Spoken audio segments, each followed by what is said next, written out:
Bonjour à tous, avec l'aide de Dieu, nous allons étudier le Rambam, les lois de Gzeila Va'aveda, donc les lois relatives au vol et à l'objet perdu, le 14e chapitre, Perek Arba Asar Halacha Aleph. Dans la Torah, lorsqu'on parle de rendre un objet perdu, la Torah dit, tu n'auras pas le droit de voir le bœuf de ton ami, ou bien son agneau qui sont perdus, et l'ignorer, non, tu dois le rendre à ton frère. De même pour l'âne de ton frère juif, de même pour le vêtement de ton frère juif, et de même pour tout objet perdu, toute chose perdue par ton frère. Alors la question qui se pose, le Rambam nous dit, Hasimla, le vêtement, Bichlal, Kolavedet Achichaita, elle était déjà englobée dans ce que le verset dit à la finalité, Vechen Ta'ase le Kolavedet Achicha, ainsi tu vas faire pour tout objet perdu par ton frère. Donc, le vêtement aussi est inclus. Vechen hashor, de même le bœuf, ve'aseh, l'agneau, vechamor et l'âne. Velama paratakatu. Alors pourquoi le verset, il a détaillé précisément ces choses-là? On vient te dire ici un chidouche, une particularité. Pourquoi on te dit le chamor l'âne? C'est pour te dire la achazir besiman et mardat, que tu vas le rendre même si le propriétaire de l'âne, il donne pas des signes sur l'âne, mais il donne uniquement des signes sur le coussin qu'on met sur l'âne. Afapisha siman bedavaratafelo, bien que le signe, il est seulement sur quelque chose qui est accessoire à l'âne et pas l'âne lui-même. Yarzir quand même, il va lui rendre l'âne lui-même. Là-bas, parat chauve, c'est pourquoi la Torah a précisé que tu vas rendre le bœuf et l'agneau, bien que ça rentre aussi dans la catégorie générale, tout ce que ton frère a perdu. La réponse, elle est, la harzir afilu gizot aseo gez navashor, pour te dire qu'il faut rendre même la tonte de l'agneau ou la tonte de la queue du bœuf, bien que c'est quelque chose qui est minuscule, bien que c'est une petite chose. Eh bien, même que c'est moins qu'un chavé puta, ça vaut même pas une puta, quand même, il y a le devoir de le restituer. Lama paratasim là. Et pourquoi on a précisé le vêtement? Le vêtement aussi rentre dans la catégorie générale de toute chose qui est perdue par ton frère. C'est l'ilmod bimbana. Pour apprendre d'elle, pour te dire que c'est tout ce qui ressemble à un vêtement. C'est-à-dire que le vêtement, sa particularité, c'est qu'il a, le vêtement a des signes qui sont distinctifs. Et on présume qu'il y a quelqu'un qui va la réclamer. Parce que tant qu'il y a des signes distinctifs, le propriétaire n'a pas désespéré de retrouver son vêtement et le recevoir avec les signes qu'il va donner. Donc, de la même manière que le vêtement, il a des signes, et donc on présume que quelqu'un va venir la réclamer, c'est la raison pour laquelle que celui qui l'a trouvé doit le rendre au propriétaire. De la même manière aussi, toute chose qui a des signes comme le vêtement, on présume qu'il y a quelqu'un qui va venir le réclamer, et donc celui qui a trouvé doit le rendre au propriétaire. Avaldava, Shen Lotov, mais une chose, qu'il y a personne qui va venir la réclamer, la nitiashu abalim menu, mais les propriétaires ont désespéré, on sait que les propriétaires ont désespéré, à Rochel Motso, dans ce cas-là, il appartient à celui qui le trouve, Afal Pichish Bosiman, même s'il y a un signe distinctif. Halachabet, Zeaklal Ba'aveda. Voici la règle générale concernant un objet qui est perdu. Kol Davar Shen Bosiman, toute chose qui n'a pas de signe distinctif. Kevanchi Avad, vu qu'il a été perdu des propriétaires. Une fois que les propriétaires ont su que ça a été perdu, donc les propriétaires, ils ont fait Yehush. Donc on présume que les propriétaires ont désespéré. Par exemple, s'ils ont perdu un clou au machat achat ou une aiguille au matbea achat ou bien une seule pièce. Donc, on dit que c'est une seule chose et il n'y a pas de signe distinctif sur un clou, sur une aiguille. Il n'y a même pas le signe qui peut dire qu'il y en avait deux ensemble. Il n'y a même pas une quantité ici. Donc, les propriétaires qui ont perdu, cela ne peuvent pas ramener un signe distinctif. Et donc, l'arzir lahem, pour qu'on va le rendre, il va dire, s'il y avait un signe, il aurait pu dire, il y a tel et tel signe, mais là, en général, c'est tous les mêmes clous, tous les mêmes aiguilles, etc. Le fir, c'est la raison pour laquelle, ça appartient à celui qui l'a trouvé. Encore une fois, on souligne, c'est uniquement une fois qu'on est au courant que les propriétaires ont fait Yehush, ont désespéré. C'est-à-dire, c'est pas suffisant le fait qu'il n'y a pas de siman. C'est vrai que le fait qu'il n'y a pas de signe distinctif, ça fait que les propriétaires vont désespérer. Mais tant qu'on ne sait pas que les propriétaires ont désespéré, on n'a pas le droit de le prendre pour soi-même. On ne peut pas dire que ça appartient à celui qui l'a trouvé. Halacha Gimel, v'chol davar sheyesh bo siman. Donc le Ram continue ce qu'il a dit dans Halacha Bet. Ze aklal ba'aveda. Il a dit donc la règle générale concernant un objet perdu. Au début, on a dit donc s'il n'y a pas de signe distinctif, et maintenant, kol davar sheyesh bo siman, toute chose qui a oui un signe distinctif, qui gon simla ou be'ima, comme par exemple, un vêtement ou un animal, on présume que les propriétaires n'ont pas désespéré, parce qu'ils ont l'intention de donner des signes distinctifs qu'il y a dans cet objet perdu, dans ce vêtement, dans cet animal, et qu'on va leur rendre cet objet ou cet animal qu'ils ont perdu. C'est la raison pour laquelle ils ne désespèrent pas. C'est la raison pour laquelle celui qui trouve un objet ou un animal qui a un signe dessus, il a le devoir d'annoncer. Uniquement s'il sait que les propriétaires ont désespéré, si par exemple ils ont entendu dire il a dit hélas pour cette perte d'argent, ou bien des paroles similaires à ça chez Marim qui montrent chez Nitiajou que les propriétaires ont désespéré. Dans ces cas-là, cet objet perdu appartient à celui qui l'a trouvé, vu que les propriétaires ont fait Yehush. Donc même quand il y a un signe, évidemment que si les propriétaires ont fait Yehush, ont désespéré, on est au courant qu'ils ont désespéré, dans ces cas-là, on a le droit de le prendre. Halacha Dalet. Même s'il a trouvé une chose qui a un signe distinctif dans la mer, au banar, ou dans le fleuve, ou quelque chose qui est similaire à cela. Comme chez Rubo Goyim, dans un endroit que la majorité des gens sont des non-juifs, donc celui qui l'a perdu, il se dit que sûrement c'est un goy qui va la trouver, il va pas lui rendre la perte. On présume que les propriétaires ont désespéré, Misha Shenafal, du moment où c'est tombé de lui, il a perdu. Le fira, c'est la raison pour laquelle que ça appartient à celui qui l'a trouvé. Bien qu'il n'a pas entendu, celui qui a trouvé l'objet n'a pas entendu que les propriétaires ont désespéré, mais on présume que les propriétaires ont désespéré, et ça appartient à celui qui l'a trouvé. Alachahe, yeosh shelomidat, un renoncement inconscient, c'est-à-dire ça va être désespéré par le propriétaire, mais on ne sait pas encore que le propriétaire a désespéré. Mais lorsque le propriétaire va savoir, il va désespérer. Eh bien, pour l'instant, ça y est, shelomidat, le propriétaire n'a pas concrètement désespéré. Même si c'est une chose qu'il n'y a pas de signe distinctif. Et c'est sûr que lorsque le propriétaire va réaliser qu'il a perdu ça, il va désespérer. En tous les cas, c'est pas sûr, mais on présume qu'il va désespéré. Eh bien, Eino Yehush, c'est pas considéré encore que le propriétaire a désespéré, et donc celui qui trouve n'a pas le droit de le prendre. Le Rama m'explique, Ketzat commence là, Nafal mimenu dinar. Si Shimon a perdu un dinar qui est tombé de sa poche, un dinar, c'est une pièce dans laquelle il n'y a pas de signe distinctif, Velo yada bo shenafal, et Shimon n'est pas au courant que celui est tombé de la poche. Ah, falpik sheyeda bo shenafal, bien que lorsque Shimon va être au courant qu'il a perdu ce dinar-là, il va désespérer vu qu'il n'y a pas de signe distinctif. Malgré cela, pour l'instant, maintenant, c'est pas encore considéré quelque chose que Shimon a désespéré, jusqu'à que Shimon va être au courant, que le propriétaire du dinar va être au courant que c'est tombé, à ce moment-là, il va faire Yehush. Donc si Reuven l'a trouvé avant, il n'a pas le droit de prendre ce dinar pour lui, vu que le propriétaire n'a pas encore désespéré. Aval. Mais si les propriétaires ils disent peut-être cette pièce-là elle n'est pas tombée de ma poche, peut-être je l'ai donnée à quelqu'un d'autre, il va me rendre la pièce, ou peut-être j'ai posé cette pièce-là dans mon armoire, ou peut-être j'ai fait une erreur dans mon calcul, je croyais que j'avais plus d'argent et en effet il me manque une pièce, mais en vérité je l'ai pas perdu avec Kayet Sebitvarimel ou quelque chose de similaire à cela. Donc il n'est pas sûr qu'il a perdu cette pièce-là. Dans ces cas-là, Enze Yehush, c'est pas considéré un Yehush, donc le propriétaire il n'a pas encore désespéré parce qu'il ne sait pas encore clairement avec évidence qu'il a perdu cette pièce-là, et donc il n'a pas encore fait Yehush. Halacha Vav. Reuven y voit que Shimon a perdu un dinar qui lui est tombé de sa poche. C'est tombé par terre. Veloyadabo, mais Shimon n'est pas au courant que le dinar, la pièce, cet argent-là lui est tombé de la poche.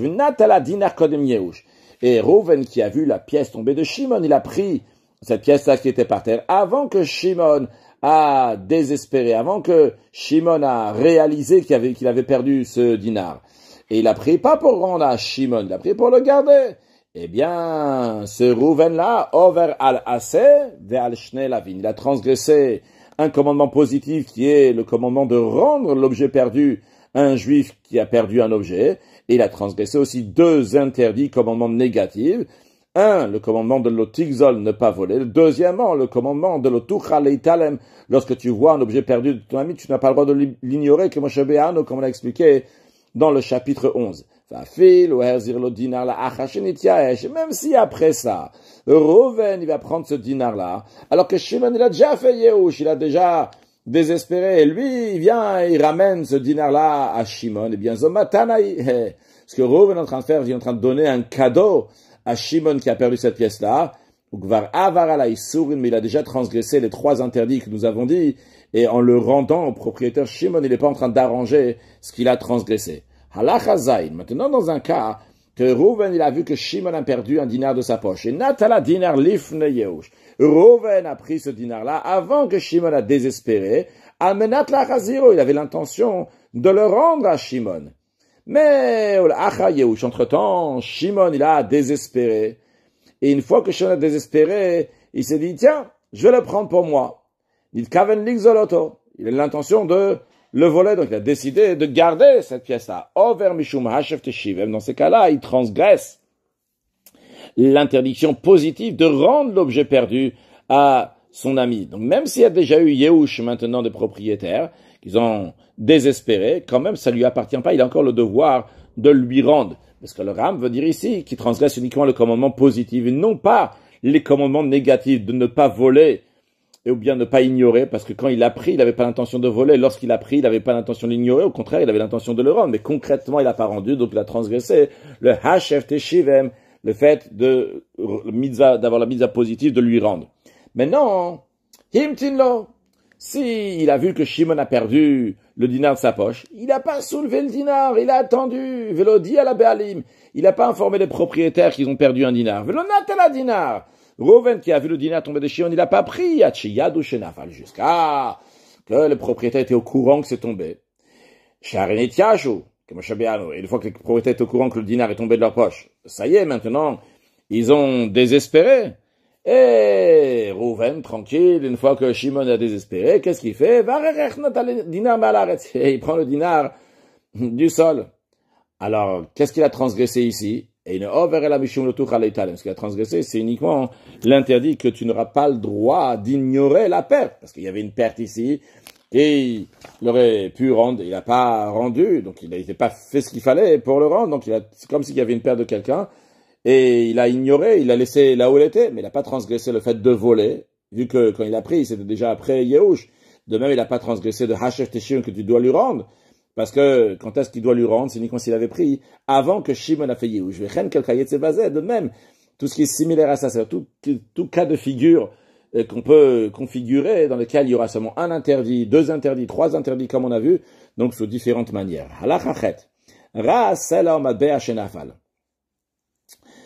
Il y avait Yehuda, il était en train de marcher, et il a vu devant lui que il y a une pièce qui est tombée. Que ce soit un sela, c'est une pièce, ou bien Madbé, une pièce. Même si il y avait Reuven et Shimon et Lévi qui étaient ensemble, il y a une pièce qui est tombée là-bas. Bien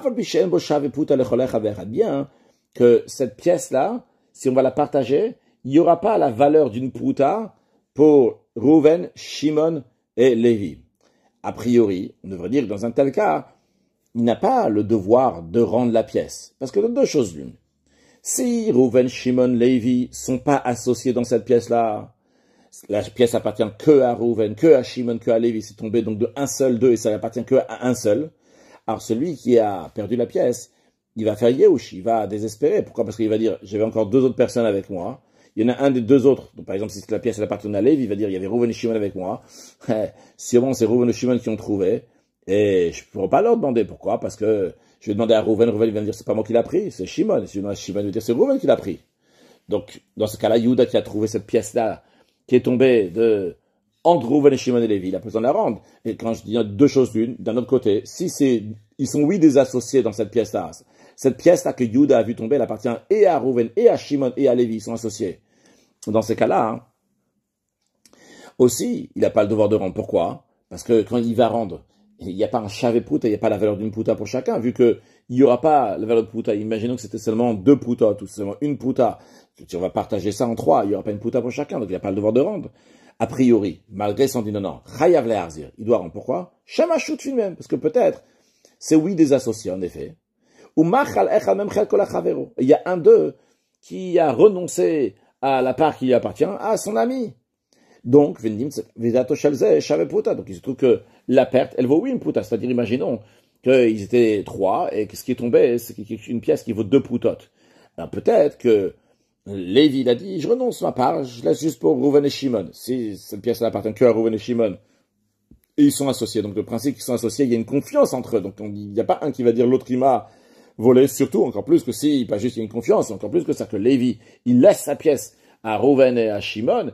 Eh bien, dans ce cas-là, c'est sûr et certain que Rouven et Shimon ne vont pas soupçonner que Lévi a pris la pièce. Donc, il n'y a pas ici de soupçon entre eux. Donc, il y a ici une fidélité qui existe entre eux. Et en plus, donc, s'il a renoncé, donc, c'est sûr que ça appartiendra seulement, donc, à 2 personnes. Donc, peut-être ça appartient seulement à une seule personne, donc, des 3. Et donc, il y a, oui, la valeur d'une puta qui appartient à un. Donc, il doit leur rendre aux 3 qui vont se débrouiller à voir à qui ça appartient. Halachatet. Ra chavero shenafal memeno dinar betoch achol betoch afar. Si Rouven, il a vu que Shimon, il avait un dinar, donc il est tombé dans le sable ou bien dans la terre. Venitala mimeno. Mais ce dinar-là, il a échappé. Il se trouve maintenant en plein sable et il n'arrive plus à le retrouver. Eh bien, c'est comme si ce dinar était tombé dans la mer ou le fleuve. Ça appartient à Rouven qui l'a trouvé. Pourquoi? Parce que le propriétaire, donc Shimon, a désespéré, parce que il n'y a pas de signe. Même s'il a vu qu'il a amené une sorte de tamis comme ça pour prendre tout le sable qu'il y a là-bas et filtrer le sable et pour retrouver la pièce, quand même on dit bedadre ou en mechapes. Il cherche, mais il cherche pas comme ça avec une évidence. Il n'est pas si motivé que ça. Ouais, il a comme ça. Il se dit peut-être, je vais trouver quelque chose. Que derrière, comme les autres chercheurs qui cherchent des trésors comme ça dans la terre, ils cherchent. Peut-être ils vont trouver quelque chose. Bien que ces autres chercheurs, chez le Nafal même Kloum, ils ont rien qui leur est tombé d'eux. Mais ils vont chercher. Karouz et Mechapes, de la même manière aussi. Lui, il est en train de chercher. Et il se dit, moi j'ai perdu un dinar. Peut-être quelqu'un d'autre aussi là a perdu un dinar. L'homme de Shalonitiaesh, c'est pas parce qu'il a pas désespéré. Il a oui désespéré, mais il se dit, bon, peut-être ma chance c'est d'affaire que je vais trouver quelque chose. Halachayud, amotz salabashuk.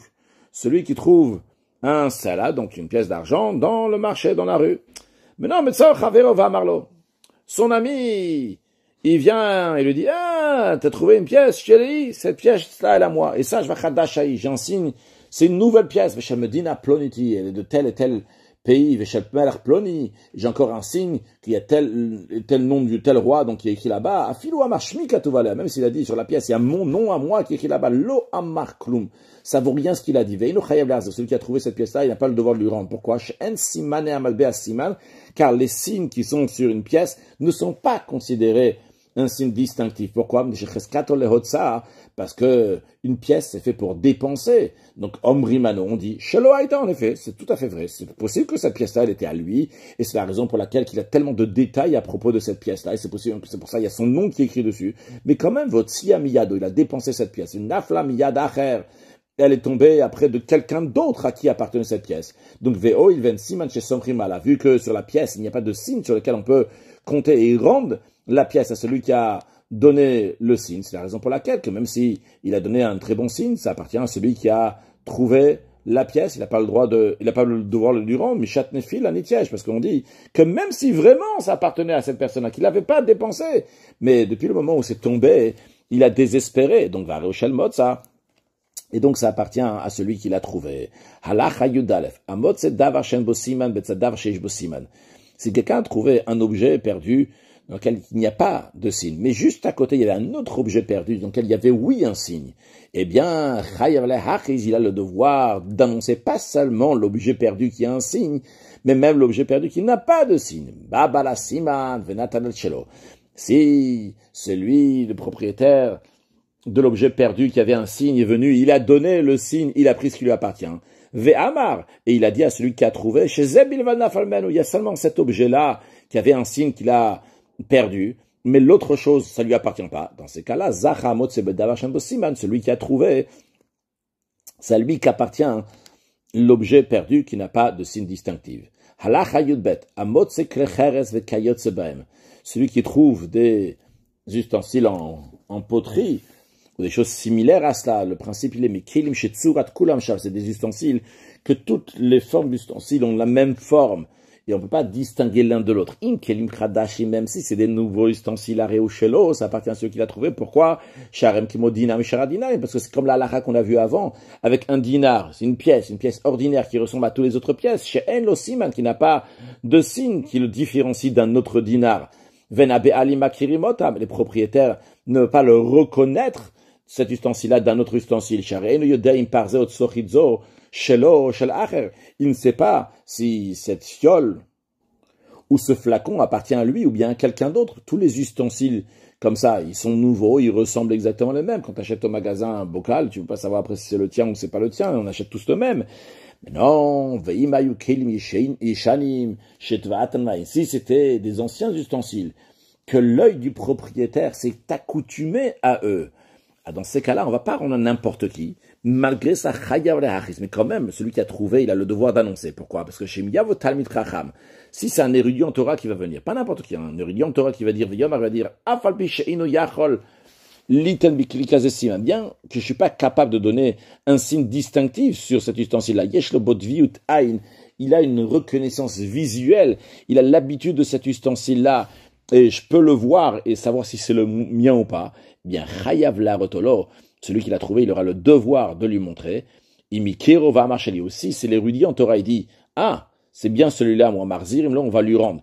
Parce que un talmid chacham, un érudit en Torah, on présume qu'il ne change pas sa parole. C'est quelqu'un de droit, quelqu'un de honnête, de fidèle, et quand il dit que il a la reconnaissance visuelle que cet ustensile lui appartient, on a le devoir de lui rendre. C'est la raison pour laquelle, que si c'est des ustensiles qui sont anciens, donc il y a une certaine usage qui a été ici, donc celui qui a une reconnaissance visuelle peut revoir que c'est le sien, mais pour ça on fait confiance uniquement à un Talmid Chacham, un érudit en Torah qui ne change pas de parole. Le Ram souligne dans la Hayud Gimel, Bamed Varim Amorim, dans quel cas ça s'applique, on rend cet objet perdu à un érudit en Torah uniquement par la reconnaissance visuelle, uniquement Talmid Vatik, uniquement si c'était un érudit qui est pieux, qui ne change pas de parole klal du tout, elle a bedivre shalom uniquement si c'est pour faire la paix, au bemaserta, ou bien dans le traité qu'il est en train d'étudier, au bemita, ou bien dans le lit, au bebait shomitareab, ou bien dans la maison dans laquelle il est invité. Qu'est-ce que ça veut dire? Ketzad, comment ça? Ah, Yaoseg le massacre Nida, s'il était en train d'étudier le traité Nida, qui parle donc des femmes, et il a dit, je suis en train d'étudier les sujets de Mikvaot, des bains rituels, qui est chez le Ishal ou Otoshel Benyan Nida, parce qu'il ne veut pas parler des questions à propos donc de Nida, donc d'une femme, Oshiyashan Bemitazo, ou bien qu'il a dormi dans tel lit, Amar Bezo Aniyashan, il a dit, je dors dans l'autre lit chez Maïmat, c'est Sham Keri, parce que peut-être on a trouvé de la semence dans le lit dans lequel il a dormi, Oshenitareach, Etzel Shimon, bien qu'il était invité chez Shimon, Vamar Etzel Rouven Animitareach, il a dit, je suis invité chez Rouven, qui est de Shiliatrich, ou Alze, Shinitareach, Etzel, pour pas que on va charger chez la personne, chez Shimon, dans lequel il est déjà invité, et Shimon ne peut pas avoir deux invités, il peut avoir seulement un invité. Par contre, s'il va aller chez l'autre, il va aller chez Rouven, Rouven n'a pas d'invité, donc il pourra prendre un invité. Oshevi Shalom ben Adam Lachavero, ou bien que il a amené la paix entre un homme et son ami, Verosi Vegara Kedelechavim Zelazé, et il a rajouté dans les histoires, ou bien a diminué de la vérité, pour qu'ils vont s'aimer l'un l'autre, Arizé Moutar. Dans ce cas-là, on a le droit de changer dans la parole, donc c'est un Talmid Chacham, un érudit en Torah qu'on fait confiance, que c'est quelqu'un qui dit que la vérité. Avalimba ou Edim Shishina Bediburo. Mais s'il y a des témoins qui sont venus qui ont dit que non, il a changé de parole, il n'a pas dit la vérité dans d'autres choses. Chutz midvarimelo el marzirim lo bidviutai. Dans ce cas-là, on ne lui rendra pas la perte avec la reconnaissance visuelle. Conclure avec la mot de Chassidut. Nous avons dit au début que lorsque la Torah elle parle du vêtement, du bœuf, de l'âne et de l'agneau, c'est pour qu'on va apprendre quelque chose de particulier de chacun. Mais si vous avez remarqué, en ce qui concerne le bœuf et l'agneau, les deux, on a appris que c'est la tonte et même les poils comme ça de la queue même du bœuf qu'il faudrait rendre si ils ont été pris. Et la Gemara, elle demande, a priori, on pourrait déduire que la tonte doit être rendue si déjà tu dois rendre juste les poils qu'on a pris, qu'on a coupés de la queue du bœuf. Et la Gemara dit que c'est d'Aveda Kasha, qu'en effet, c'est une question, c'est à voir, on ne sait pas c'est quoi la réponse. Pourquoi l'agneau, la Torah a eu besoin de dire l'agneau de la perte. Ça, c'est littéralement. Le rabbi, il explique, c'est quoi l'agneau de la perte? Spirituellement parlant, ces quatre animaux, ces quatre choses représentent différentes manières que le Yetzer Hara vient embrouiller la personne. Mais celui qui est le plus dur, celui qui est kashia, qui est difficile, c'est l'agneau. C'est Davida. Pourquoi le juif, il se perd comme un agneau à se comporter comme les goïms qui sont autour de lui, alors que c'est lui qui doit influencer tout le monde en sachant que Akadosh Baruch Hu l'a choisi et qui doit être exemplaire pour tout le monde. Pourquoi kashia? C'est incompréhensible. Pourquoi le juif, il baisse la tête? Il faut être fier d'être juif et amener Mashiach na, une excellente journée.